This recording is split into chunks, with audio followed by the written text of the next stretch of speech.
ये पूरा क्षेत्र शालिग्राम भगवान का माना जाता है। ऐसा कहते हैं कि अत्यंत अपवित्र जगह, वहां पर यदि एक शालिग्राम भगवान भी यदि पधरा दिए जाते हैं तो वो शालिग्राम जी के स्थापित होते ही वो स्थान पवित्र हो जाता है। अत्यंत असुचि स्थान जो पवित्र नहीं है, वहां पर शालिग्राम जी विराज जाएं तो वो स्थान पवित्र हो जाता है। कहते हैं अगर किसी स्थान पर 12 शालिग्राम विराजमान हो जाएं, 12 शालिग्राम यदि कहीं पर विराजमान हो जाएं तो 4 कोस तक, यानी कि एक कोस में 3 किलोमीटर, 4 कोस तक का क्षेत्र पवित्र हो जाता है 12 शालिग्राम विराजमान होने से। और यदि कहीं 1.25 लाख शालिग्राम विराजमान हो जाएं तो कहते हैं उस पूरे क्षेत्र के कीट पतंगा चींटी आदि कोई भी प्राण त्यागते हैं, सीधे वैकुंठ को प्राप्त होते हैं। 1.25 लाख की क्या बात चले, अरबों खरबों शालिग्राम हैं यहां पर जहां हम बैठे हैं। यहां आना ही बहुत बड़ी बात है। यहां जो आप श्वास ले रहे हैं, यहां जो आप शयन कर रहे हैं, यहां जो आप चिंतन कर रहे हैं, यहां जो आप खा रहे हैं, सब शालिग्राम भगवान से स्पर्श होकर प्राप्त हो रहा है। इसलिए इसको मुक्तिनाथ कहते हैं। ये मुक्तिनाथ का क्षेत्र है। शालिग्राम भगवान कैसे प्रकट हुए ये कथा भी लगभग सबको पता ही होगी, लेकिन दोहरा देते हैं। जलंधर नाम का एक राक्षस था। भगवान शिव के रोष से प्रकट हुआ था, क्रोध से। इतना तीव्र था कि उसको कोई सहन नहीं कर पा रहा था। तब समुद्र नारायण भगवान ने उसको स्वीकार किया, अपने अंदर समाविष्ट किया, और कालांतर में वो समुद्र से प्रकट हुआ, इसलिए वो समुद्र का पुत्र माना गया, जलंधर। लक्ष्मी जी उसकी बहन हुई, भगवान से लक्ष्मी जी का विवाह हुआ, इसलिए जलंधर भगवान का इनडायरेक्ट वे में साला भी लगता था। लेकिन भगवान पहले ही कह चुके हैं, शिव द्रोही मम दास कहावा, सोनर सपने हूं मोह न पावा। बहुत ध्यान से सुनते रहिएगा, एक एक प्रसंग, एक एक भाव। लक्ष्मी जी का भाई है, भगवान का साला है, समुद्र का पुत्र है, स्वयं महादेव के ही मस्तिष्क से प्रकट हुआ है, रोष से प्रकट हुआ है। लेकिन उसके मन में इच्छा प्रकट हो गई पार्वती जी के पातिव्रत को नष्ट करने की, और उसके लिए उसने शिव रूप धारण किया। लोग बाग भगवान पर प्रश्न उठाते हैं कि भगवान ने वृंदा के पातिव्रत धर्म को क्यों नष्ट किया। उससे पूर्व की कथा सुनना जरूरी है, क्योंकि जलंधर ने जो किया था वो पाप नहीं, वो महापाप की श्रेणी में आता है। महादेव का रूप धारण करके पार्वती जी का पातिव्रत नष्ट करने के लिए चला था। पार्वती जी कौन है? अगर महादेव से जलंधर प्रादुर्भाव हुआ तो महादेव उसके पिता हैं और पार्वती उसकी मैया है। अपनी ही मां के प्रति ऐसी भावना रख के चला है, तो पहले तो पार्वती जी का पातिव्रत नष्ट करने चला, ये महापाप। उसके बाद वह स्त्री भी कोई और नहीं है, उन्हीं की स्वयं की मैया है, जलंधर की मां लगती हैं पार्वती। महा महा महा महा महापाप की श्रेणी में जलंधर पहुंच गया है। महादेव का रूप धारण करके पार्वती जी के सन्मुख गया, लेकिन पार्वती जी का सौंदर्य देख ही नहीं पाया। इतनी सुंदर पार्वती जी, वहीं मूर्छित होकर गिर पड़ा। पार्वती समझ गई महादेव तो नहीं है ये, मेरा सौंदर्य सब नहीं सह सकते, पर महादेव तो देवादिदेव हैं, उन पर किसी की सुंदरता का प्रभाव नहीं होता, ये कोई और ही है। मूर्छित होते ही अपने असली रूप में आया जलंधर। देवताओं ने सोच लिया कि इसने बहुत बड़ा अपराध किया है, इसको दंड मिलना चाहिए। लेकिन तभी जलंधर के जीवन में आई वृंदा, जिनका पातिव्रत ऐसा था कि कोई भी देवता जलंधर का बालमाका नहीं कर पा रहा था। जलंधर महापापी, जलंधर अपने जीवन में बहुत कुछ पाप कर चुका है, लेकिन पत्नी के पातिव्रत के कवच से बच रहा था।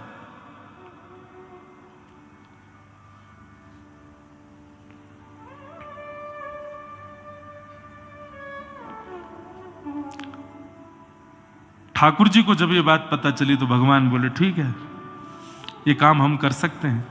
तब किसी ने कहा वृंदा को बहुत कष्ट होगा, वृंदा को बहुत पीड़ा होगी। तो ठाकुर जी बोले जीवन भर वृंदा को हम सुख प्रदान करने के लिए तैयार हैं, परंतु जलंधर ने जो पाप किया है उसका दंड उसको मिलना चाहिए। और बंधुओं एक बात बड़ी स्पष्ट समझ लीजिएगा, मेरी बात को अन्यथा मत लीजिएगा, बहुत ध्यान से सुनिएगा। ये जो विवाह होता है ना, विवाह के बाद कन्या के हाथ में जिस वर का हाथ दिया जाता है वो साक्षात नारायण स्वरूप है और कन्या लक्ष्मी स्वरूप है। यदि कन्या उस वर के प्रति नारायण बुद्धि रख के, परब्रह्म बुद्धि रख के, पति परमेश्वर होते हैं ना, उनको परमेश्वर मान करके यदि सेवा करे और उनके प्रति कोई दोष ना रख के उनके प्रति पूर्ण समर्पण कर दे, तो भगवान कहते हैं जिस प्रकार लड्डू गोपाल की सेवा करते हैं, घर में राधा कृष्ण की सेवा करते हैं, जगन्नाथ जी की सेवा करते हैं, सेवा करते करते करते करते एक दिन मैं इतना प्रसन्न हो जाता हूं कि वह विग्रह की आवश्यकता नहीं होती, मैं स्वयं प्रकट हो जाता हूं। भगवान कहते हैं संसार में जितने भी पति हैं वो सब मेरे विग्रह हैं, उनके प्रति पत्नी का क्या भाव होता है मैं देखता हूं, और जब मुझे लगता है कि ये पूर्ण समर्पण से बिल्कुल त्याग में होकर के उसकी सेवा कर रही हैं, तब उस पति विग्रह को हटा के मैं आ जाता हूं, मैं ही उसको स्वीकार कर लेता हूं। पति विग्रह है, जैसे विग्रह की घर में सेवा होती है ऐसी सेवा वेवा कर दिया करो उसकी, उसके पाम दबा दो, उसको खाना पीना खिला दो, उससे प्रेम से बात कर लो।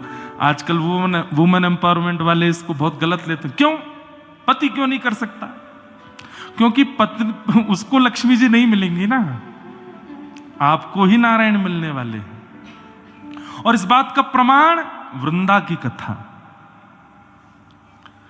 वृंदा का पातिव्रत ऐसा है, जलंधर के, क्या वृंदा नहीं जानती कि जलंधर ठीक नहीं है? जानती है, लेकिन फिर भी पति हैं मेरे, और उस पातिव्रत का पूर्ण रूपेण पालन कर रही है। देवताओं ने जाके भगवान से कहा प्रभु आप जलंधर का रूप बना करके जाएंगे, संसार आप पर प्रश्न उठाएगा। भगवान बोले नहीं, पतिव्रता नारी के पातिव्रत का फल ही यही है कि विग्रह पति का अंतर्ध्यान होना और मेरी प्राप्ति हो जाना, और वृंदा को अब मेरी प्राप्ति होगी। और भगवान जलंधर का रूप धारण करके चले गए। वहां जलंधर युद्ध भूमि में था, बड़े बड़े बाण भी उसका बाल बाका नहीं कर पाते थे। क्यों? वृंदा का पातिव्रत।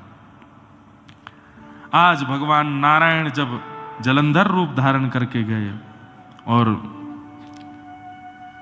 वृंदा ने जैसे ही देखा, बंधुओं पातिव्रत धर्म नष्ट हो जाता है, पति के अलावा किसी के प्रति प्रेम भरी दृष्टि से देख भी लो तो। प्रेम भरी मतलब जिस दृष्टि से पति को देखते हैं उस दृष्टि से अन्य पुरुष को देख भी लिया तो धर्म नष्ट हो जाता है। अब सामने द्वार पर जलंधर के रूप में भगवान खड़े, और जैसे ही उसने देखा आप ठीक, आप आ गए, रुकिए मैं थाल पूजा का लाती हूं, और उसी भावना से जैसे भगवान को देखा पातिव्रत धर्म नष्ट हुआ और जलंधर की मृत्यु हो गई। जब पता चला, अपने पति के सर को धड़ से अलग देखा, वृंदा ने तुम कौन हो? तुम मेरे पति नहीं हो। शंख चक्र गदा पद्मधारी श्रीमन नारायण प्रकट हो गए। वो प्रकट होकर के कहा वृंदा तुम्हारे पातिव्रत धर्म से प्रसन्न होकर मैं तुम्हें प्राप्त हो रहा हूं। लेकिन वृंदा का पातिव्रत ऐसा कि साक्षात नारायण सामने आ गए हैं, लेकिन फिर भी असुर बुद्धि वाला पति ही प्रिय है। अरे तुम्हारे पास हृदय नहीं है क्या? अरे हृदय की कोमलता कहां चली गई? नारायण बने घूमते हो, परमात्मा बने घूमते हो, मेरे पातिव्रत को तोड़ने के लिए आपने बिल्कुल भी यह विचार नहीं किया कि मैं कितने कष्ट पीड़ा में चली जाऊंगी। आपके पास हृदय नहीं है, पाषाण है। मैं श्राप देती हूं आप पाषाण हो जाओ। भगवान बोले हम पाषाण हो जाएंगे? तो भगवान को कृपा करने के बदले तुम श्राप दे रही हो, तो इस दंड पर हम भी तुम्हें श्राप देते हैं कि तुम भी झाड़ बन जाओ। और झाड़ काहे की बनोगी? बोले तुलसी की। हम बनेंगे शालिग्राम और तुम बनोगी तुलसी महारानी, तब भी तुम्हारा संग नहीं छोड़ेंगे। क्यों? तुम्हारा पातिव्रत धर्म हमको बहुत प्रिय लगा है। जब तक पृथ्वी पर मेरी अर्चना सेवा चलती रहेगी वृंदा, तुम मेरे समीप ही रहोगे। और भगवान शालिग्राम बन गए। शालिग्राम बन के दामोदर कुंड में विराजमान हो गए। और ये पूरा शालिग्राम क्षेत्र है। शालिग्राम भगवान साक्षात नारायण स्वरूप माने जाते हैं। उनकी आराधना, पूजा, सेवा, अर्चना, अब उसके कितनी महिमाएं ये तो हम 7 दिन तक सुनते ही रहेंगे। धो के पी लो, दिखा के खा लो, इतनी सामान्य सी सेवा है। शालिग्राम भगवान को निला करके चरणामृत पी लो, प्रसाद दिखा के पालो, बस ये सबसे इससे ज्यादा कुछ नहीं करना है। और बस एक काम और, क्या? शालिग्राम भगवान सदैव तुलसी जी के साथ में रहे। शालिग्राम भगवान प्रकट हो गए मुक्तिनाथ क्षेत्र से, और वृंदा यानी कि तुलसी, उनके साथ सदैव आपका निवास होने लगा। इस प्रकार भगवान शालिग्राम रूप में प्रतिष्ठित हुए, शालिग्राम रूप में विराजमान हुए। अब यहां नेपाल में जो गंडकी मैया हैं, इनको कृष्ण गंडकी कहते हैं और आजकल की भाषा में काली गंडकी बोलते हैं। काली गंडकी आप देखेंगे तो गंडकी जी का जो जल भी है वो भी काला है, पर मूल नाम उनका कृष्ण गंडकी है। कृष्ण मतलब भी काला ही है, कृष्ण गंडकी।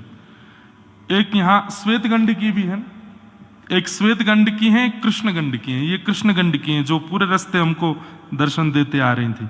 आप में से पता नहीं किसी ने, एक आध ने तो किए होंगे। जोमसोम जब आपने हवाई पट्टी पार करी, उसके बाद में बहुत बड़ी शालिग्राम शिला गंडकी जी में विराजमान थी। लगभग सबने दर्शन किए उस शिला के।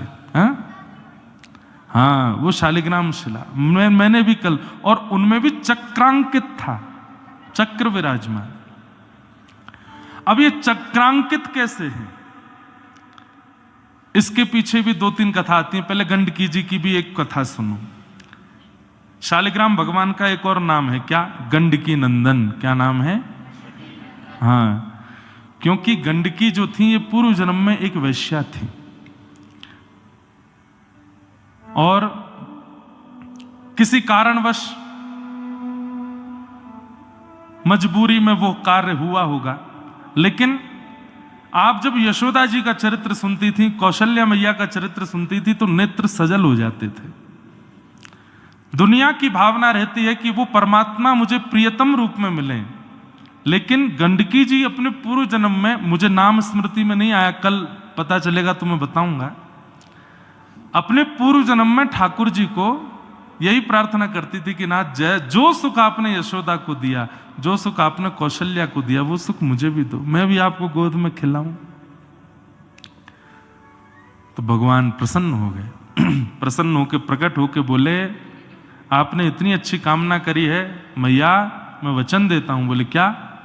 कौशल्या मैया के गर्भ से तो एक बार आए हम, देवकी मैया के गर्भ से तो एक बार आए हम, लेकिन आपकी गर्भ से हम बार बार प्रकट हुआ करेंगे। कालांतर में हमारे रास विहार के समय, ध्यान से सुनिए, जब हम किशोरी जी के साथ रास विहार कर रहे होंगे, जब हम सियाजू के साथ रास विहार कर रहे होंगे, रास करते करते करते करते करते करते जब हमारे श्रम जल यहां, इसको गंडूश बोलते, वैसे कुल्ला मतलब मुंह भर के ऐसे कुल्ला करना, उसको गंडूश कहते हैं। पर इस क्षेत्र में जब पसीना आवेगा, प्रश्वेत आवेंगे, और वो जब यहां से गिरेंगे, गाल से नीचे जो बिंदु गिरेगा वही आपका रूप होगा। गंड क्षेत्र से प्रकट हुई, इसलिए उनका नाम है गंडकी। भगवान के गालों से उनका प्रादुर्भाव है। ये वही है जो पूर्व जन्म में भगवान को कह रही थी कि हमारे लिए पुत्र बनो, और ठाकुर जी बोले हम आपके लिए पुत्र रूप में शालिग्राम बन के आएंगे, और मैया आपकी ही कल कल लहरों में हम झूलते रहेंगे, कभी इधर कभी उधर, कभी ऐसी झुलाती रहना हमको, हम आपकी ही गोद में रहेंगे। तो मैया की इच्छा पूरी करके यहां गंडकी मैया प्रकट हुई। भगवान के गालों से प्रकट हुई और प्रश्वेत का बिंदु है, पसीने के बिंदु, और उससे गंडकी मैया, और इन्हीं के भीतर से शालिग्राम भगवान जो इनको वरदान दिया था उस भाव से। अब तीसरी कथा सुनो। एक राक्षस था, तो वो राक्षस हिमालय पर बैठ करके तपस्या कर रहा था। तपस्या का नियम है कि नारदो देव दर्शन से पहले नारद जी का दर्शन होता है। बहुत ध्यान से सुनिएगा। नारद जी महाराज प्रकट हो गए, नारायण नारायण नारायण, वरदान मांगो वरदान मांगो। उसकी आंख खुली, सीधे भागा नारद जी के पीछे। नारद जी बोले, अरे बड़ा विचित्र आदमी है भाई, पीछे क्यों भाग रहे हो? बोले, मैं तप कर रहा था जिस कामना से वो कामना पूरी हो गई। बोले, क्या कामना है बताओ तो सही। दौड़ते दौड़ते ही पूछ रहे हैं नारद जी। बोले, मैं बहुत दिन का भूखा हूं, बहुत दिन से भूख लगी थी, तो मैंने सोचा दुनिया में जो सबसे सुंदर होगा उसी को खाऊंगा। आप मिल गए मुझको। नारद जी बोले, ओ भैया तेरे हाथ जोड़े, मुझसे भी सुंदर कोई है? नहीं नहीं नहीं नहीं, आपसे सुंदर। अरे देखो क्या सुंदर केश हैं आपके, क्या सुंदर आंख हैं, क्या सुंदर आपका अरे भैया तुम मेरे स्वरूप को भूल जाएगा, मैं तुझे ऐसा स्वरूप दिखाता हूं। बोले, कौन से? लेके गए उसको बद्रिकाश्रम, और वहां शंख चक्र गदा पद्मधारी श्रीमन नारायण विराजमान। बोले, वो देखो। जैसे ही उस राक्षस ने देखा, राक्षस ने कहा, बोले, हाँ ये तो आपसे भी ज्यादा सुंदर है, मेरे तो मुंह में पानी आ गया इनको देख के, अब मैं इनको खाऊंगा। जैसे ही भगवान को खाने के लिए दौड़े, भगवान बोले, रुक जा भैया, क्या कर रहे हो? बोले, मैं खाऊंगा, मैंने तपस्या की थी। पहले नारद जी बढ़िया लगे, उनसे बढ़िया आप हो, और आपसे बढ़िया दुनिया में कोई हो नहीं सकता। ठाकुर जी बोले देखो मैं तुमको रोकूंगा तो नहीं, तुम खाना चाहो तो खा लो, पर इतनी सारी सिद्धियां, योगनियां और देवी देवता मेरे चारों तरफ रहते हैं कि तुमने मेरे शरीर का स्पर्श भी किया ना तो जल के भस्म हो जाओगे, इसलिए खाना बहुत दूर की बात है। मेरी इच्छा कैसे पूरी होगी, मेरी तपस्या विफल हो जाएगी? नहीं तो बताओ तो इसको खाऊं। नारद जी हाथ जोड़े पीछे खड़े हैं। मुझे बताइए क्या कर सकता हूं? तो भगवान बोले, तुम चिंता नहीं करो। बोले, क्या, कैसे होगा? बोले, तुम एक देखो, तप करके तुमने परमात्मा को ही खाने की इच्छा रखी है तो ये अपराध किया है, और इस अपराध के कारण तुम एक कीड़ा बनोगे, और कीड़ा बन के तुम पहुंच जाओगे गंडकी में, और वहां जब जब मेरा स्वरूप तुमको मिलेगा, अनेक पत्थर होंगे उसमें, लेकिन और किसी में तुमको स्वाद ही नहीं आएगा। सबसे सुंदर शालिग्राम शिला वो जैसी मिलेगी, तुम उसको काटा करोगे, खाया करो, खूब प्रेम भर के हमको खाओ, बढ़िया सुंदर चक्राकृति बनाओ, गणेश आकृति बनाओ, शिव आकृति बनाओ, जगन्नाथ आकृति बनाओ, जैसे तुम्हारा मन करे खाते रहना। तो वही राक्षस कीड़ा बन के गंडकी में आ गया, और किसी पत्थर को नहीं खाता है वो केवल शालिग्राम भगवान के पास जाता है, और उनके भीतर जाके कहीं कहीं नृसिंह बना देता है, कहीं कहीं चक्राकृति बना देता है, कहीं पर राम दरबार, हमारे पूज्य मल्लूपीठ वाले महाराज जी की सेवा में राम दरबार है शालिग्राम भगवान में, गणेश आकृति बन जाती है, शिव आकृति बन, ऐसे आकृतियों से युक्त सुंदर सुंदर शालिग्राम भगवान की सेवा भी करता है और अपनी पेट पूजा भी करता है। एक ये कथा, इसलिए चक्राकृति बनती है। और एक बड़ी अद्भुत कथा, यहां नेपाल में एक स्थान है त्रिवेणी घाट। वहां त्रिवेणी घाट को कहते हैं कि यहां पर गजेंद्र त्रिवेणी धाम, वहां पर घाट और धाम एक ही बात नहीं हुए? अच्छा, तो वहां पर गंडकी मैया है ना, हाँ, तो नदी के तट पे तो घाट ही हो जाता है। तो त्रिवेणी धाम में किसी कल्प में गजेंद्र मोक्ष की लीला हुई थी, और कहते हैं कि जैसे ही वहां पर श्रीमन नारायण भगवान प्रकट हुए, और गजेंद्र मोक्ष की कथा आपने सबने सुनी है, नहीं सुनी होगी तो हम थोड़ी थोड़ी सुनाएंगे। गजेंद्र का उद्धार करने के लिए जब भगवान ने सुदर्शन चक्र को छोड़ा है तो यहीं त्रिवेणी धाम पर उस सुदर्शन ने गजेंद्र के पैर को मुख में लिए बैठे ग्राहक के मुख को विदीर्ण किया और इतने क्रोध में आ गए सुदर्शन जी कि भगवान के भक्त को इतना क्रोध दिया, उनका वेग शांत नहीं हुआ और पूरी गंडकी चलते चलते चलते वो दामोदर कुंड तक चलते रहे। इस बीच में जितने भी शालिग्राम शिलाएं आई सबका सुदर्शन जी ने स्पर्श किया और उन सब में सुदर्शन आकृति प्रकट हो गई, इसलिए वो चक्राकृति शालिग्राम है। यह भी एक कथा बताई जाती है। कुल मिलाकर के आप जिस धाम तीर्थ में बैठे हैं ये सामान्य नहीं है, ये अति दुर्गम और अति दुर्लभ है, सामान्यता से मिलने वाला नहीं है, परंतु हमें मिला है, इसलिए इसका त्याग किंचित किसी भी रूप में किसी भाव से करना नहीं है। 7 दिन तो परिपूर्ण आनंद यहां करना ही है। अब रही बात कल से आप लोग क्या करेंगे, कथा सुनेंगे। कथा के अलावा अगर आपकी रामानुज परंपरा में दीक्षा हुई है तो अष्टाक्षर मंत्र जो मूल मंत्र है, जो यहाँ कुछ हमारे शिष्य भी बैठे हैं और भी पिताजी के शिष्य या और भी रामानुज परंपरा के, सबको अष्टाक्षर मंत्र करना है खूब, जितना ज्यादा से ज्यादा हो सके। संख्या मत गिनिएगा।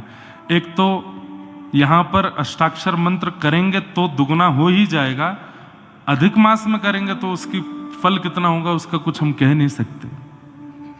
अष्टाक्षर मंत्र उनको करना है। बाकी जो भी यहां आए हैं, आपके जो भी गुरु मंत्र प्रदान आपको गुरु के द्वारा किए गए हैं, उन मंत्रों का यहां पर खूब चिंतन करो, खूब जाप करो, गिनती करके नहीं, अनगिनत करो, यथाशक्ति करो, शक्ति से ज्यादा बढ़ करके करो। दूसरा नियम, ज्यादा से ज्यादा समय मौन रहिए। मौन का नियम मत ले लीजिए कि आप बोलो ही नहीं, किसी को इशारा वजह करो, फिर पता चली कल को सांस घुट रही है और आप ऐसे इशारा करो, क्या हो गया, अब वो सामने वाला नहीं समझ पाया, फिर क्या करोगे। कम बोलो, ये नियम ले लो। मौन का तो हम ले लेते हैं, बाकी आप लोग कम बोलने का नियम ले लो। कम बोलो, बहुत कम बोलिए, जितना ज्यादा से ज्यादा हो सके। हरि नाम, कृष्ण नाम, राधे नाम, गोविंद नाम, गोपाल नाम, वृंदावन का नाम, युगल नाम, राधे कृष्ण कृष्ण कृष्ण राधे राधे, राधे श्याम श्याम श्याम राधे राधे, युगल नाम, महामंत्र जो आपको प्रिय लगता है, विजय महामंत्र, श्री राम जय जय राम, श्री राम जय जय राम, द्वादशाक्षर मंत्र ओम नमो भगवते वासुदेव, इनका जप करो, खूब जप करो। एक ही पकड़ लीजिए, उस एक को ही करना है 7 दिन तक। किसी किसी के मन में महाराज जी जब हम करते हैं तो कुछ और भी आता है, उसको भी कर लो। जब आलू की सब्जी बनी है, कोई चटनी परोस जाए तो उसको भी पा लो, बीच में खीर आ जाए तो वो भी खा लो, बीच में छाछ आ जाए तो वो भी पी लो। लेकिन इसका मतलब ये नहीं कि सब गुड़ गोबर नहीं करो, 2-4 ऐसे करके बढ़िया नाम करो। और गुरु प्रदत्त यदि हो तो सोने में सुहागा, उसको करिए। पर्वतों की थोड़ी ऊंचाई जहां बढ़िया लगे वहां आसन लगा के बैठो, बढ़िया सॉल वॉल पहन के कान वान बंद करके बढ़िया ध्यान करो, नाम करो, ध्यान करो। नेटवर्क तो आएंगे नहीं, यहाँ पर सिम ही नहीं चलेगी, चल रही है बहुत बढ़िया, इंटरनेशनल रोमिंग होगी, सब कुछ करके मतलब थोड़ा डिटैच रहो उस दुनिया से जहां पे हम रहते हैं। नहीं तो क्या फायदा, यहां आकर के भी वही सब कर रहे हो जो वहां करते हो, क्या फायदा। तीसरा, गजेंद्र मोक्ष, नारायण कवच या विष्णु सहस्त्र नाम, इनका पाठ करना है। मैं भी वैसे योजना आज बना लूंगा, नहीं तो हम ही कल कथा में बता दिया करेंगे। कल से तो कथा सुबह होगी, शाम का एक समय दे देंगे, वहां सब लोग पहुंच जाओ। वहां पहुंच करके बढ़िया सब लोगों को एक PDF मिल जाया करेगा, कभी नारायण कवच का पाठ करेंगे, गजेंद्र मोक्ष का पाठ करेंगे, गोपाल सहस्रनाम का पाठ करेंगे, राधा कृपा कटाक्ष का पाठ करेंगे, जो स्तुतियों का पाठ करेंगे, संस्कृत वद्य स्तुतियों का। अच्छा आनंद रहेगा यहाँ पर। और अगर हम नहीं बता पाए कल तो अपने आप कर लेना। तो वो सब भाव है, क्योंकि हम कुछ और भी खोजने आए हैं यहाँ पे, तो वो उसमें भी व्यस्त हो सकते हैं। ये सब आपको नियम क्रम करने हैं। और जाने से पूर्व सोच के समझ के पूछ करके भाई लोग यज्ञोपवीत धारण करके ही आप शालिग्राम जी की सेवा कर सकते हो। यदि यज्ञोपवीत धारण नहीं करते हैं तो शालिग्राम भगवान की सेवा का अधिकार नहीं। इसलिए जब अधिक मास पूर्ण हो जाए उसके बाद यज्ञोपवीत कराइए, उसके बाद शालिग्राम भगवान सेवा करिए। शालिग्राम भगवान की सेवा में और क्या क्या नियम आदि सब होते हैं वो सब हम सब बताएंगे कथाओं में। माताएं बहनों को परहेज करना चाहिए। शालिग्राम भगवान की सेवा में सेवा की सब सामग्री आप प्रकट कर सकते हो। ठाकुर जी के लिए भोग आप प्रकट कर सकते हो, ठाकुर जी के लिए चंदन आप घिस सकते हो, ठाकुर जी के लिए कई शालिग्राम भगवान वस्त्र भी पहनते हैं तो वस्त्र आप बना सकते हो। पर स्पर्श करके सेवा का अधिकार हम पुरुषों को नहीं बोल रहे हैं, उसी को है जो यज्ञोपवीत पहनता हो। अब यज्ञोपवीत पहनने के लिए आपको गायत्री दीक्षा लेनी पड़ेगी। गायत्री दीक्षा जब महापुरुष देंगे उसके बाद ही यज्ञोपवीत होगा। नहीं तो सबसे सरल सेवा शालिग्राम भगवान की है, बस ये थोड़े नियम का पालन करना पड़ेगा। इसमें किसी भी प्रकार की छूट या कटौती नहीं है, ये करना ही पड़ेगा। तो कल हम बताएंगे कि शालिग्राम भगवान कहाँ कैसे प्राप्त होते हैं। वैसे तो दामोदर कुंड जो है वहां जाने का रास्ता थोड़ा दुर्गम है, ट्रैकिंग करके लोग जाते हैं, कई लोग एक दिन में भी पहुंच जाते हैं, कई 2 दिन में भी पहुंचते हैं। पर हेलीकॉप्टर की भी एक सेवा जोमसोम से चलती है और वो हेलीकॉप्टर आपको लेकर के जाएगा, दामोदर कुंड दर्शन करा के तुरंत लेके नीचे आता। कहते हैं वहां हेलीकॉप्टर बंद नहीं होता, बंद हुआ तो चालू नहीं हो पाएगा, इतना कम टेम्परेचर और सब है, अब भगवान जाने। और ये भी हमने सुना है कि दामोदर कुंड में आप तुलसी पत्र हाथ में लेकर के जैसे ही पधराते हैं, शालिग्राम भगवान अपने आप आकर के श्री तुलसी जी का स्पर्श कर लेते हैं। अब ये तो वहां जाके देखेंगे, अनुभव करेंगे कैसे है क्या है। शालिग्राम का अर्थ क्या होता है? शाली का मतलब होता है, अब कई लोग शालेग्राम बोलते हैं, कई शालिग्राम बोलते हैं, पर जो भी कहें इसका अर्थ क्या है?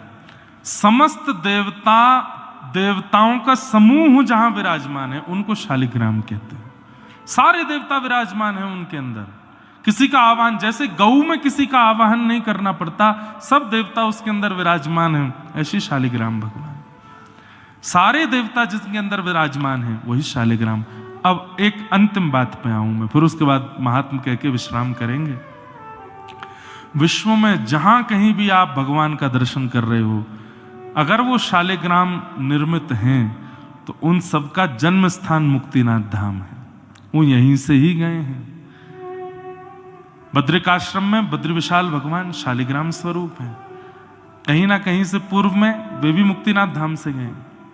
श्री जगन्नाथ महाप्रभु के हृदय में जीवित शालिग्राम है, जीवित शालिग्राम विराजमान है, जो कि पहले नील माधव भगवान थे और उनकी विस्तार से कथा हम सुनाएंगे जून में, 28, 29, 30 जून जगन्नाथपुरी में। वे शालिग्राम भगवान भी यहीं से गए। हमारे तिरुनारायण तिरुपति बालाजी वे भी शालिग्राम स्वरूप हैं। हमारे श्री रंगनाथ भगवान जो कि दक्षिण में विराजमान है, उनका तो पूरा मंदिर ही शालिग्राम का है, वे भी यहीं से गए हैं। वृंदावन के राधा रमण लाल वे भी यहीं से गए हैं, श्री राधा रमण लाल भी यहीं से ही गए हैं। श्री गोपाल भट्ट गोस्वामी जी, आप श्रीरंगम में वेंकट भट्ट नाम के एक ब्राह्मण थे, उनके पुत्र हैं श्री गोपाल भट्ट जी। वेंकट भट्ट जी श्री रंगनाथ भगवान की सेवा करते थे और एक दिन रंगनाथ भगवान की सेवा करते करते आपने जब पीछे देखा दर्शनार्थियों में उत्ताल नृत्य कर रहे थे चैतन्य महाप्रभु, उनके रूप को देख करके वेंकट भट्ट जी बड़े प्रभावित हुए और उन्होंने निवेदन किया, कहां से आए भगवान? तो कहा कि हम बंगाल से आए हैं, जगन्नाथपुरी से आए हैं। बोले हमारे घर चलिए ना, प्रसाद आदि पाइएगा, वहीं निवास कीजिएगा। तब श्री चैतन्य महाप्रभु वेंकट भट्ट जी के यहाँ गए और उन्हीं के छोटे पुत्र हैं श्री गोपाल भट्ट। उन्होंने जैसे ही चैतन्य महाप्रभु को देखा, बस मन लग गया। चैतन्य महाप्रभु ने गोपाल भट्ट जी को अपनी गोद में बिठाया, खूब स्नेह प्रेम दिया। गोपाल भट्ट जी को पता नहीं क्यों ऐसा लगा कि मेरे सर्वस्व मुझे मिल गए हों। छोटी अवस्था में भी उनको ही देख रहे हैं, उन्हीं को पकड़ रहे हैं, उनके पास ही बैठ रहे हैं। अगले दिन चैतन्य महाप्रभु ने इच्छा प्रकट की कि अब मैं आगे की यात्रा पर जाऊं। तो वेंकट भट्ट जी ने कहा भगवान कैसे जाएंगे? बोले क्यों? बोले चातुर्मास प्रारंभ हो गया, अब तो 4 महीना रहना पड़ेगा। तब 4 महीने आप वहीं रहे और श्री गोपाल भट्ट गोस्वामी जी को पूर्ण रूपेण भक्त बना दिया। 4 महीने आप तो रहते थे, गोपाल भट्ट जी वहीं आगे बैठ जाते थे, कभी उनको कुछ शिक्षा देते, कभी उनको कुछ बताते, कभी उनको कुछ समझाते। 4 महीना बाद ऐसी स्थिति हो गई जैसे मां के बाजार जाने पर बालक रोता है, ऐसे श्री गोपाल भट्ट जी रोने लगे। लेकिन चैतन्य महाप्रभु बोले तुम चिंता मत करो, कुछ दिन अध्ययन करो, अध्ययन करने के बाद माता पिता की सेवा से निवृत्त होकर तुम वृंदावन चले जाना और समय समय पर हम संदेश भेजते रहेंगे। 12 वर्ष गोपाल भट्ट गोस्वामी जी और माता पिता के पास रहे। फिर माता पिता के भगवत धाम गमन होने के बाद श्री गोपाल भट्ट जी वृंदावन आए और वृंदावन में रूप सनातन गोस्वामी, जिन्होंने गोविंद देव और श्री मदन मोहन जी को प्रकट किया, वे भी चैतन्य महाप्रभु के शिष्य थे। उनके संग रह करके थोड़ी और वहां भक्ति भजन भावना की।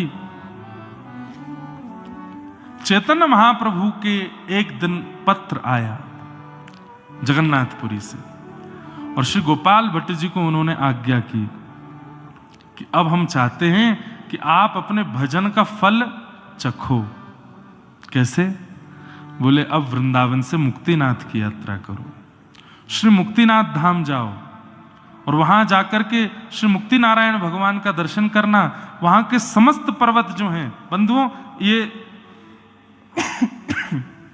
सामने एक पर्वत है, उनको संभवतः धवलगिरी पर्वत कहते हैं, धवलागिरी, क्योंकि वो श्वेत है। और ये पीछे जो है नीलगिरी पर्वत है। ये पर्वत भी शालिग्राम स्वरूप ही है। तो इन पर्वतों का दर्शन करना और वहां जाकर के श्री गोविंद कुंड, श्री दामोदर कुंड में जाके स्नान करना और वहां जाकर के अपने सेवा के अनुरूप शालिग्राम भगवान को लेकर के आना। ये पत्र में चैतन्य महाप्रभु ने आज्ञा दी है श्री गोपाल भट्ट गोस्वामी जी को। तब गोपाल भट्ट गोस्वामी जी गए हैं ऊपर दामोदर कुंड पर जाकर के स्नान आदि किए। तो कहते हैं इतने असंख्य शालिग्राम प्रकट हो गए, मानो सब शालिग्राम भगवान कहने लगे हमको ले चलो, हमको ले चलो, हमको ले चलो। तब आप बड़े संशय में आ गए, कौन से शालिग्राम भगवान लेकर के जाऊं? तो आपने नेत्र बंद करके और श्री चैतन्य महाप्रभु का स्मरण किया और स्मरण करते हुए नेत्र बंद अवस्था में ही शालिग्राम भगवान उठाए और जो हाथ में आए उन्हीं को ही अपने माथे से हृदय से लगा के खूब उन्माद नृत्य किया दामोदर कुंड पर और उन्हीं को लेकर के आप फिर मुक्तिनाथ से होते हुए वापस वृंदावन पहुंचे। वृंदावन जाकर के उन्हीं की सेवा करने लगे, उन्हीं को इत्र लगाते हैं, उन्हीं को घी लगाते हैं, उन्हीं को भोग लगाते हैं, उन्हीं का सब कुछ करते हैं। मन में बस इच्छा प्रकट हो गई कि नाथ, सब कथा जानते हैं, आपकी नासिका, आपके नेत्र, आपके कान, आपके हस्तकमल, आपके चरण कमल भी होंगे ना, मुझे दर्शन कराइए ना। आप जब प्रहलाद के लिए नृसिंह बन के आ सकते हैं तो गोपाल भट्ट के लिए हाथ पैर मुख धारण करके क्यों नहीं आ सकते? और उसमें भी कहते हैं ना कि घाव पर नमक छिड़क दिया हमारे श्री हरिराम व्यास जी ने जाके। ये कोई ऐसी वाली बात नहीं है कि उन्होंने गलत किया, बल्कि बंधुओं आचार्यों की क्रिया तो और सहायक बनती है भगवत दर्शन में। उन्होंने जाकर के बस वहां कह दिया, बोले कहां है आपके भगवान का झूलन उत्सव है? बोले वो झूल रहे। तो कहां? अच्छा ये झूले रे झूले मेरे गंड की नंदन, झूले रे झूले मेरे गंडकी नंदन, झूले रे झूले मेरे गंडकी नंदन, झूले रे झूले मेरे गंडकी नंदन। मानो भटा कढ़ी में बोरे, मानो भटा कढ़ी में आयो चंदन।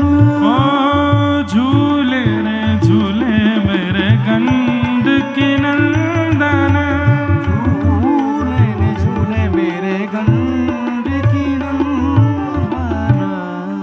गंडकी नंदन झूल रहे हैं। अब इन्होंने तो सही कहा, शालिग्राम भगवान गंडकी नंदन ही हैं, पर गोपाल भट्ट गोस्वामी जी बोले वृंदावन में सब राधा युक्त हैं। राधा वल्लभ, राधा गोपीनाथ, राधा मदन मोहन, राधा गोविंद और मेरे गंडकी नंदन। राधा गंडकी नंदन, ये नहीं हो सकते क्या? हे नाथ, आप गंडकी नंदन ही क्यों हो? आप भी कुछ राधा के हो जाइए ना। वृंदावन में सब राधा वर हैं, आप राधा वर कब होगे? बस इसी विरह में रात भर रोते रहे, रोते रहे, रोते रहे। प्रातः काल यमुना स्नान करके आए तो आसन पर देख रहे हैं कि जो चद्दर रात में उड़ाई थी शालिग्राम भगवान को, उस चद्दर के अंदर कुछ खड़ा। आहा,